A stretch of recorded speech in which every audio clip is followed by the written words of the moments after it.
Hello learners, welcome to island. Island पर आपका बहुत बहुत स्वागत है। किसी भी राज्य की शिक्षक पात्रता परीक्षा को आप देने जा रहे हैं, चाहे से यूपी टेट, एमपी टेट या फिर राजस्थान का रीट हो, उसके लिए अपना स्पेशल कोर्स चल रहा है, चाइल्ड डेवलपमेंट एंड पेडागोजी का कोर्स। आप चाहे से सीटेट भी दे रहे हैं तो यह भी उसमें आपको हेल्प करेगा। देखिए, अपन इसमें पहुंच चुके थे वृद्धि और विकास के सेक्शन में, ग्रोथ एंड डेवलपमेंट के सेक्शन में। हमने जाना कि वृद्धि और विकास आखिर है क्या। आज अपन जान रहे हैं वृद्धि और विकास की जो अवस्थाएं हैं उनकी विशेषताओं के बारे में अपन जानेंगे। टीचिंग एग्जाम के अकॉर्डिंग अपन इनको 3 पार्ट के अंदर डिवाइड करके देखते हैं। सबसे पहला शिशुअवस्था, उसके बाद बाल्यावस्था और फिर किशोरावस्था। इन तीनों अवस्थाओं से रिलेटेड जो क्वेश्चन है वह पूछे जाते हैं एग्जाम में। तो आज अपन जानेंगे जो शिशुअवस्था है उसकी विशेषताओं के बारे में। नमस्कार, मैं हूं आप ही का साथी मयंक शर्मा। मेरे द्वारा ये कोर्स स्पेशली आपके लिए तैयार किया गया है। अगर ये कोर्स आपको हेल्प कर रहा है तो चैनल को सब्सक्राइब कीजिए, वीडियो को लाइक और शेयर करना मत भूलिएगा। आज अपन जानेंगे शिशुअवस्था की विशेषताओं के बारे में। जब बात करते हैं अपन विशेषताओं की, तो अपन शिशुअवस्था के अंदर मेनली शिशुअवस्था को कवर करते हैं और कुछ पार्ट अपन पूर्व बाल्यावस्था का भी लेते हैं। अगर उम्र के अकॉर्डिंग आप देखो तो 0 से लेकर 5 साल तक का पार्ट जो है हम इसके अंदर कवर करेंगे। 0 से 5 साल के बच्चे की विशेषताएं देखेंगे और ना सिर्फ विशेषताएं देखेंगे बल्कि उनको समझने का प्रयास करेंगे, जिससे कि जो अप्लाइड फॉर्मेट के जो क्वेश्चन हैं उनके लिए अपन खुद को तैयार कर पाए। और अपन इसके अंदर लगभग 7 से 8 विशेषताएं अपन इसके अंदर कवर करेंगे। देखिए, सबसे पहली विशेषता अपने लिए निकल के आती है वृद्धि और विकास की तीव्र गति। ठीक है, बहुत तेज गति से डेवलपमेंट होता है इस अवस्था के अंदर। चाहे से वृद्धि की बात कर लीजिए, वृद्धि में अपनी शारीरिक वृद्धि आ जाती है और विकास में अपने सामग्रिक विकास है और जो विकास है वो सारे उसके अंदर कवर आते हैं। वृद्धि और विकास का अपने अलग से जाना ही है। तो इस अवस्था में बहुत तेजी के साथ होता है। ये देखिए, WHO ने भी माना कि हाँ, वाकई में ये तेजी के साथ होता है। ये कुछ स्टैंडर्ड्स हैं जो कि WHO ने रिलीज किए हैं। इन स्टैंडर्ड्स को आप देखिए। जब बच्चा 1 साल का है तो उसके हाथ पैर बिल्कुल विकसित नहीं है। ठीक है, धीरे धीरे उसके हाथ पैर विकसित हो रहे हैं और बहुत तेजी के साथ विकसित हो रहे हैं। ठीक है, ये देखिए, आप इनको देख पा रहे हैं। और 5 साल का होते होते तो वह चलने लग जाता है। और ये जो ग्राफ है इसका रेट देखिए। इस ग्राफ को आप देखकर अंदाजा लगा सकते हैं कि जो वृद्धि और जो विकास है वह बहुत तेजी के साथ हो रहा है। और यह WHO ने भी माना। इससे अपने को आइडिया हो जाएगा। और इसमें होता क्या है, देखिए, सारे इंटरनल पार्ट होते हैं जो बच्चे के, वो भी बहुत तेजी से डेवलप होते हैं और सारे जो बाहरी पार्ट होते हैं वो भी बहुत तेजी के साथ विकसित होते हैं। अब ये तो हुई फिजिकल ग्रोथ की बात, शारीरिक वृद्धि को अपन देखें। इसके अलावा क्या होता है, इसके अलावा उसके संवेग, इमोशंस भी बहुत तेजी के साथ विकसित होते हैं। इमोशंस कौन कौन से, चाहे से शारीरिक, मानसिक, सामाजिक, ये अपन संवेग वाले चैप्टर में इनको बहुत डीपली पढ़ेंगे। लेकिन फिलहाल आप देखिए कि जैसे कि बच्चा है वह स्टार्टिंग में कुछ नहीं जानता, लेकिन बच्चे के अंदर फिर भय का संवेग विकसित होता है। फिर आप बच्चे को भूत के बारे में बताते हो तो बच्चा भूत से डरने लग जाता है, वो संवेग विकसित हो जाता है उसका, है ना। और इसके अलावा चाहे से आप बच्चे की मनपसंद चीज बच्चे को दोगे तो बच्चा खुश हो जाएगा। तो ये खुशी के संवेग, भय के संवेग, खुश होना, ये सब बच्चा सीख रहा होता है। ये बहुत तेजी के साथ उसके अंदर विकसित होते हैं। अच्छा, होता क्या है, ये जो फिजिकल जो ग्रोथ डेवलपमेंट उसके हो रहे होते हैं, फिजिकल पार्ट्स के अंदर जो चेंजेस हो रहे होते हैं, ये भी बच्चे को बेचैन करते हैं। और बच्चा जो शारीरिक क्रियाएं हैं वह बहुत ज्यादा करेगा। जैसे कि इस अवस्था में बच्चा भागदौड़ बहुत ज्यादा करता है। और ये जो जैसे इमोशंस हैं इनका डेवलपमेंट हो रहा होता है, तो इसकी वजह से बच्चा बेचैन रहता है। ठीक है, तो होता क्या है, इन्हीं 2 कारणों की वजह से बच्चा गतिशील भी होता है और बच्चा बेचैन भी रहता है।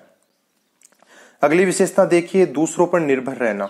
दूसरों पर 2 चीजों के लिए बच्चा निर्भर रहता है। एक तो अपनी मूलभूत आवश्यकताओं के लिए और एक इमोशनल सेटिस्फेक्शन के लिए। ठीक है, मूलभूत आवश्यकताएं बच्चे का खाना है, बच्चा खुद खा नहीं सकता, ये आप भी जानते हैं। और बच्चा इसके लिए अपने माता पिता है, भाई बहन है, जो भी बड़े लोग हैं उनके ऊपर निर्भर रहता है। ठीक है, होता क्या है, अगर बच्चे की इस अवस्था के अंदर खाने की पूर्ति सही नहीं होती है ना, तो बच्चा कुसमायोजित हो जाता है आगे चल के।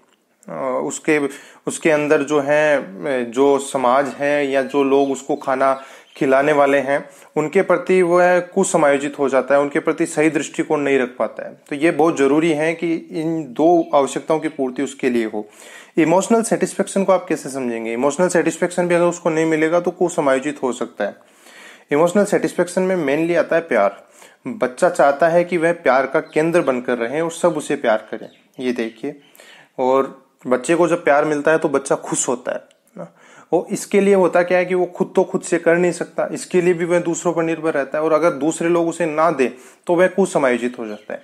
इसका आप एक उदाहरण देख सकते हैं कि अगर मान लीजिए बचपन में किसी बच्चे की माँ है वह एक्सपायर हो गई, अब बच्चे को माँ का प्यार नहीं मिलता, तो उन बच्चों का कुसमायोजन होने के चांसेस बहुत ज्यादा होते हैं। और ऐसे केस आप देख सकते हैं कि चाहे से वह युवा क्यों ना हो गए हो, लेकिन उनके अंदर जो कुसमायोजन जो बचपन से हुआ है वह लास्ट टाइम तक रहता है। ये आप समझ पाते हैं। तो ये जैसे होते हैं ना छोटे छोटे वर्ड, मेरा बाबू, सोना, ये बच्चे के लिए क्रिएट होते हैं, बच्चा इनसे बहुत खुश होता है, हंसता खेलता रहता है। तो इमोशनल सेटिस्फेक्शन के लिए भी वह दूसरों के ऊपर निर्भर रहता है। होता क्या है, स्टार्टिंग में तो वह दूसरों पे आश्रित रहता है, लेकिन धीरे धीरे वह इन मामलों के अंदर जो है आत्मनिर्भर बनता चला जाता है। अगली विशेषता देखिए, आत्मगौरव। चाहे से वह दूसरों पर निर्भर रहे, लेकिन आत्मगौरव तो अपनी जगह है। बच्चे के अंदर भी आत्मगौरव होता है। अपन ये सोचते हैं कि बच्चे का क्या आत्मगौरव होता है, लेकिन ऐसा नहीं है। ठीक है, बच्चा क्या करता है, अपने बड़े भाई बहन है, माता पिता है और जो भी अन्य जो बड़े व्यक्ति हैं उनके ऊपर हावी रहने का प्रयास करता है। और किस बिहाफ पे हावी रहने का प्रयास करता है, वह हट की प्रवृत्ति। बच्चे को आप मनपसंद का खाना मत दीजिए, बच्चा नाराज हो जाएगा, बच्चे का आत्मगौरव है वहां पे टूटता है ना। और हट की प्रवृत्ति के कारण क्या करता है, वह मानता है कि वह खुद सही है, बाकी दूसरे गलत है, और हट के आधार पे वह सारे काम करवाने का प्रयास करता है। कुछ और उदाहरण आप देख सकते हैं कि जैसे मान लीजिए कि बच्चा है जो कि आप कई आजकल ऐसे ट्रेंड बन गया है कि जैसे उसको मोबाइल ना दे तो बच्चा खाना नहीं खाता है, और हट के आधार पे वह मोबाइल लेने का प्रयास करता है। तो वो क्या है, उसका आत्मगौरव। आप उसको मोबाइल नहीं दोगे तो उसका आत्मगौरव टूटेगा। होना क्या चाहिए इस मामले में कि उसके आत्मगौरव को नुकसान नहीं पहुंचाना चाहिए। आत्मगौरव को नुकसान पहुंचता है तो भी बच्चा कुसमायोजित हो जाता है। इसका प्रयास ये करना चाहिए कि उसको शिफ्ट कर दे, उसके हट को शिफ्ट कर दे। जैसे कि मोबाइल के अलावा आप किसी और चीज से उसको शिफ्ट कर सकते हैं, तो उससे क्या होता है कि बच्चा अलग डायरेक्शन में सोचने लग जाता है। उसके आत्मगौरव को भी नुकसान नहीं पहुंचना चाहिए, और वह बेताज बादशाह बनकर सब पर शासन करने की आकांक्षा रखता है। ये अपन जानते हैं, बेताज बादशाह वो चाहता है कि मेरा हुक्म चले, मैं जो कहूं वैसा ही सब करे। तो ये सब होता है आत्मगौरव की कैटेगरी के अंदर। इसके बाद देखिए अगली विशेषता आती है दीवा स्वप्न और कल्पनाशीलता। दीवा स्वप्न, ये आप सबने महसूस भी किया होगा अपने बचपन को। बचपन के अंदर होता क्या है, राजा महाराजाओं की कहानियां, राजकुमारों की कहानियां, परियों की कहानियां, ये सब अच्छी लगती है ना। कल्पना लोक में बच्चा जीता है, रियलिटी से उसको कोई मतलब नहीं रहता। ठीक है, राजकुमार और जो परियों की कहानियां हैं उनको सुनाते हैं तो उनको बहुत अच्छा लगता है। तो आप देख सकते हैं कि ये जो दो चित्र आप देखिए, इस तरीके से कुछ कल्पनाएं बच्चे की होती है ना। इसको आप देखिए कि जैसे एक आप सीरियल के अकॉर्डिंग इसको मापने का प्रयास कीजिए। जैसे कि एक बहुत फेमस सीरियल आता है बालवीर, जिसमें परियों की कहानियां दिखाई जाती है ना, तो बच्चों को बहुत पसंद आता है वो। बच्चों के अकॉर्डिंग उसकी टीआरपी बहुत ज्यादा होती है। और कार्टून्स के अंदर आप देखिए कि कार्टून्स के अंदर जो कल्पनाशीलता है वह बहुत ज्यादा दिखाई जाती है, रियलिटी से उनको कोई मतलब नहीं रहता। वो चीजें बच्चों को बहुत ज्यादा अच्छी लगती है। तो ये होता क्या है कि ये इसी कारण अच्छी लगती है कि बच्चों को कल्पनाशीलता अच्छी लगती है। और अब जैसे आपको मैं बताऊं, जैसे बालवीर का जो कार्यक्रम आता है तो उसमें होता क्या है कि बच्चे खुद को बालवीर की तरह इमेजिनेशन करते हैं, क्योंकि बालवीर उसका मेन कैरेक्टर है, मेन हीरो बालवीर है, और उसकी तरह वह खुद को इमेजिन करते हैं। और दूसरा होता क्या है, एक तो ये कल्पना उनको अच्छी लगती है, और दूसरा एक और आता है बड़ों की तरह व्यवहार करना। बड़ों की तरह व्यवहार करने का मतलब जैसे कि मान लीजिए वह कि अपने टीचर को, अगर किसी टीचर को देख रहे हैं तो वह टीचर बनेंगे, है ना। जैसे माँ खाना बनाती है तो बच्चियां क्या करती हैं, माँ की तरह खाना बनाने का प्रयास करती हैं, उसी तरह के खिलौने उनको लाकर दिए जाते हैं। तो वो उनकी कल्पनाशीलता होती है, उसी की तरह वह व्यवहार करते हैं, है ना। कोई अपने पापा की तरह बिहेव करने की कोशिश करता है तो मेनली अपने से जो बड़े होते हैं ना, उनके कैरेक्टर को भी वो कॉपी करने की कोशिश करते हैं, उनकी कल्पना में भी जाते हैं। तो इस तरीके से वह दिवा स्वप्न देखते हैं और कल्पना में खोए रहते हैं। अगली जो विशेषता आती है वह है स्वार्थी और असामाजिक। बच्चे को सामाजिक नियमों का क्या ज्ञान होता है, बच्चा तो नया होता है, सामाजिक नियम तो वह जानता नहीं है। तो बच्चा यही चाहता है कि जो है वह सब कुछ उसके लिए हो। इसको आप कैसे समझ सकते हैं, जैसे कि आप उसका खिलौना लेके देख लीजिए, बच्चा रोने लग जाएगा, है ना। एक तो इस तरीके से देख सकते हैं। दूसरा, आप जैसे मान लीजिए कि बच्चे की माँ है तो अपने कभी कभी अपन कहते हैं कि ये माँ तो मेरी है, तो बच्चा रोने लग जाता है। होता क्या है कि वह यही चाहता है कि जो है सब उसी के लिए है, सब उसके स्वार्थ की जो तृप्ति है वह हो। सामाजिकता की दृष्टि से वह शून्य होता है, क्योंकि समाज के नियमों का उसको क्या ज्ञान होता है। उसको ये थोड़े एहसास होता है कि सही क्या है गलत क्या है। उसके लिए जो है अपनी स्वार्थ की जो इच्छा है वह उसकी तृप्ति होनी चाहिए। तो इस तरीके से अपन इसको समझ सकते हैं कि बच्चा किस प्रकार से स्वार्थी होता है और किस प्रकार से असामाजिक होता है। अगली विशेषता आती है संवेगात्मक अस्थिरता, इमोशनल अनस्टेबल। पहली विशेषता में अपन ने जाना कि जो संवेगों का जो विकास है उसका बहुत तेजी से हो रहा होता है और संवेग प्रबल होते हैं, लेकिन प्रबल होने के बावजूद भी वो क्या होंगे, क्षणिक होंगे और अस्थिर होंगे। कैसे? जैसे कि मान लीजिए आप बच्चे को हंसाएंगे तो वह इंस्टेंट हंसने लग जाएगा, ठीक है, और कुछ उसके मन मुताबिक नहीं हुआ तो तुरंत रोने लग जाएगा। ऐसा नहीं है कि उसको रोना आ रहा है लेकिन वह उस मनोभाव को छिपा लेगा, वह मनोभाव को छिपा नहीं सकता। तुरंत जो भी मन में आ रहा है वह इंस्टेंट उसको रिएक्ट कर देता है और संवेगों पर ठीक प्रकार से नियंत्रण भी नहीं रख पाता, क्योंकि वह डेवलपमेंटल स्टेज के अंदर होते हैं, ठीक है, ये अपन जानते हैं। होता क्या है, जो प्राय अपने जो संवेग है उनको गत्यात्मक क्रियाओं के माध्यम से ही अभिव्यक्त करता है। ये भी अपन जानते हैं कि वह हाथ पैरों के माध्यम से, उछलना कूदना, इन सब के माध्यम से वह इनको अभिव्यक्त करता है। यही साधन होते हैं उसके पास। ऐसा नहीं है कि चेहरे के माध्यम से वह संवेगों को अभिव्यक्त कर दे, जैसे कि युवावस्था के अंदर तो ऐसा हो जाता है कि आप चेहरे के माध्यम से संवेगों को अभिव्यक्त कर सकते हैं, और भी बहुत सारे माध्यम होते हैं आपके पास अभिव्यक्त करने के। लेकिन बच्चे के पास क्या होती है, बच्चे के पास केवल गत्यात्मक क्रियाएं ही होती हैं जिससे आप संवेगों को अभिव्यक्त कर पाते हैं। इसके बाद अगली विशेषता आती है मानसिक विकास संबंधी विशेषता, ठीक है। मानसिक विकास से संबंधित अपन कुछ अलग अलग विशेषताओं को अपन कवर इसके अंदर करेंगे। पहला होता है जिज्ञासा की प्रवृत्ति। आप इमेजिन कीजिए कि अगर आपको एक अलग जगह लेके जाया जा रहा है जहां से आप बिल्कुल अनजान हैं, तो हर चीजें वहां पर नई है, तो आपको क्या लगेगा, आपको सब कुछ अजनबी सा लगेगा, है ना। आप जानने की कोशिश करेंगे कि आखिर है क्या ये। तो बच्चा क्या होता है, नया नया दुनिया में आता है। अब बच्चे के लिए तो सारा सब कुछ अजनबी है, बच्चा किसी भी चीज को नहीं जानता। तो बच्चा क्या करता है, अपने आसपास की सारी वस्तुओं के बारे में जानकारी रखने के लिए लालायित रहता है। सब कुछ चारों ओर उसे भी बहुत विचित्र सा लगता है, ठीक है, क्यों होता है, कि कौन करता है, ये सारी चीजें। और अगर आप कभी बच्चे के साथ कभी यात्रा पे निकलो तो प्रश्नों की जो बौछार है वह बहुत करता है। प्रश्न पे प्रश्न करेगा, प्रश्न पे प्रश्न करेगा। आप कुछ भी पूछ लो, एक प्रश्न के बाद उसका दूसरा प्रश्न है वह तैयार रहता है। उत्तर से उसको कोई मतलब नहीं रहता, उत्तर में उसकी कोई दिलचस्पी नहीं होती जितनी की उत्सुकता उसे प्रश्न पूछने में होती है। तो बच्चा क्या होता है, जिज्ञासु प्रवृत्ति का होता है, और इसका कारण यह है कि यह दुनिया उसके लिए बिल्कुल नई होती है, इससे वह अनजान होता है। इसके बाद देखिए अगली विशेषता अपन देखेंगे तो वह मानसिक रूप से अविकसित होता है। तो मानसिक जो विकास हो रहा होता है उसका वो भी डेवलपमेंटल स्टेज में होता है। तो उसके अंदर ना तो सोचने की क्षमता होती है, ना निरीक्षण करने की, ना याद रखने की, ना कोई निष्कर्ष पर पहुंचने की, है ना।